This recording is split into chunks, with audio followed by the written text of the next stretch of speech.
आज हम Bhagavad Gita chapter 14 the three modes of material nature के श्लोक 11 से पढ़ेंगे। रोज की तरह पहले मैं संस्कृत में श्लोक को पढ़ूंगी, उसके इंग्लिश ट्रांसलेशन को देखेंगे और मीनिंग को समझेंगे। तो चलिए शुरू करते हैं। श्लोक 11।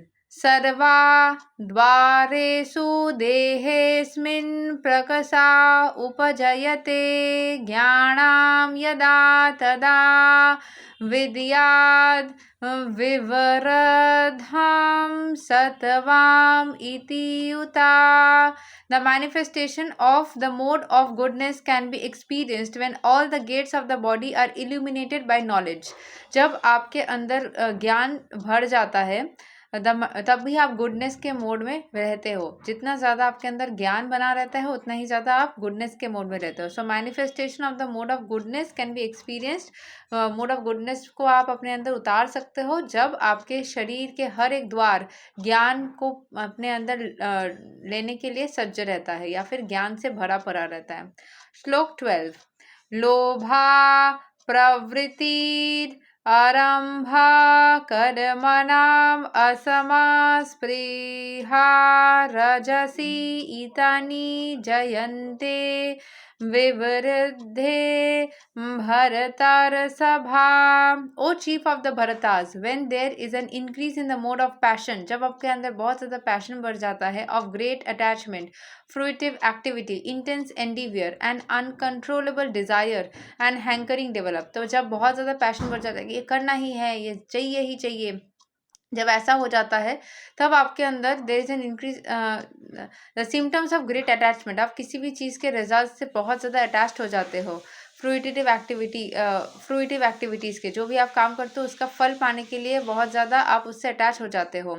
Intense endeavour and uncontrollable desire and hankering develop. तो आप बहुत ज़्यादा चीज़ को पाने के लिए आपकी डिज़ायर्स बहुत ज़्यादा बढ़ जाती है एंड आप पागलों की तरह उस चीज़ के पीछे पड़ जाते हो। So when you are very passionate about something you become mad about it and उसको पाने के लिए आप पागलपंती स्टार्ट कर देते हो, जो अल्टीमेटली आपको ना बहुत ज़्यादा ही परेशान फील करवाता है। श्लोक 13। अप्रकसो प्रवृत्तिश्च प्रमदो मोहा इव च तमसि इतानि जयन्ते विवृद्धे कुरु नंदना। when there is an increase in the mode of ignorance, O son of Kuru, darkness, inertia, madness and illusion are manifested। तो जब हमारे अंदर इग्नोरेंस रहता है, किसी भी चीज़ के प्रति ज्ञान नहीं है, तब हमारे अंदर डार्कनेस, अंधकार छाया रहता है। हम किसी भी चीज़ को करने के लिए कॉन्फिडेंस नहीं पाते हैं, करे कि ना करे, करे कि ना करे, ऐसे एनर्जी में रहते हैं। मैडनेस डेवलप हो जाती है, इल्यूजन आता है कि शायद ऐसा हो जाएगा वैसा हो जाएगा। सो व्हेन हमारे अंदर ज्ञान ही नहीं है कि ये चीज़ करने से एक्चुअल में प्रॉब्लम होती भी है या नहीं, क्या सिचुएशन आता है, when you don't have any knowledge, you are ignorant about something, तब उस टाइम पे कोई भी चीज़ के प्रति हमारे अंदर डार्कनेस छाई रहती है। इनर्शिया मतलब करे, मतलब करने की प्रति वो रहता ही है कि करे कि ना करे, वैसे स्टेट में रहते हैं। पागलपंती होता है, इल्यूजन होता है, आपके अंदर हर एक चीज़ के प्रति डर पैदा हो जाता है। सो knowledge is very necessary so that आप उस चीज़ को ठीक कर सको। श्लोक 14। यदा सत्वे प्रवृद्धे तु प्रलयां यति देहाभृत् तदोत्तमा वेदाम लोकान Amlan प्रतिपद्याते। When one dies in the mode of goodness, he attains to the pure higher planets of the great sages. जब कोई अच्छाई के मोड में मृत्यु को प्राप्त करता है तो वो हायर प्लैनेट्स, जो बड़े बड़े साधु संत के जो प्लैनेट्स है या उनका जो लोक है, वहाँ चला जाता है। The word Amlan is significant, it means free from the modes of passion and ignorance. कोई पैशनेट मोड में आप शांतिपूर्वक जीवन जीते हैं, एकदम निश्चिंत होकर के। There are impurities in the material world but the mode of goodness is the purest form of existence in the material world.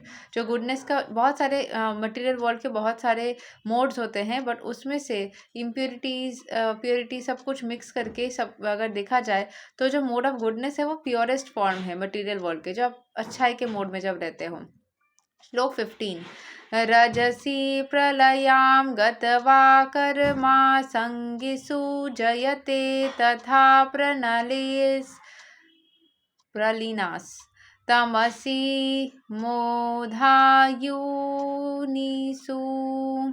जयते, मैं इसको रिपीट पढ़ रही हूँ, रजसी प्रलयां गत्वा कर्मा संगिषु जयते तथा प्रलीनास्तमसि मुधा योनिषु जयते।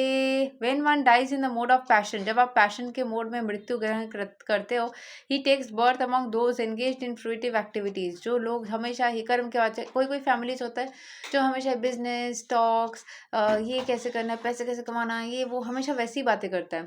जैसे मैं पहले छोटे बच्चों को भी पढ़ाती थी, तो जब कोविड का टाइम था ऑनलाइन क्लासेस लेती थी, तो उस टाइम पे मैंने देखा था कि जैसे एक बच्चा है, हमेशा ही उसके घर में पैसे को लेकर बातें होती है। तो वो बच्चा ग्रेड 2 में पढ़ता था, तो वो भी हमेशा हर एक चीज़ को पैसे से जज करने लग गया था कि ये कितना पैसे का, वो कितना पैसे का, ये टॉय कितने पैसे का। तो his parents always use to talk about money in the house, everything which comes with what particular amount, and वो भी वैसे ही सोचने एंड बोलने लग गया था। ठीक है।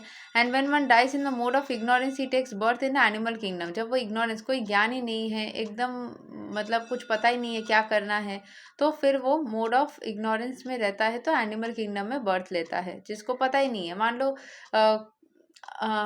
अभी अगर हम रात को निकलेंगे तो ठंडी में हमें ठंडा लग सकता है, ये हमें पता है।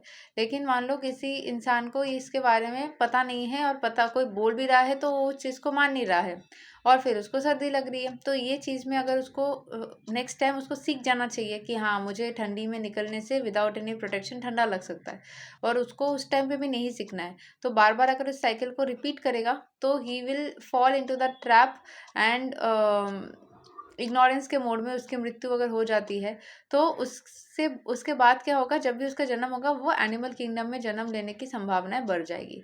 ठीक है। सो आज हम श्लोक 15 तक पढ़ेंगे, नेक्स्ट हम श्लोक 16 से कवर करेंगे। तब तक के लिए हरे कृष्णा, राधे राधे, जय श्री राम।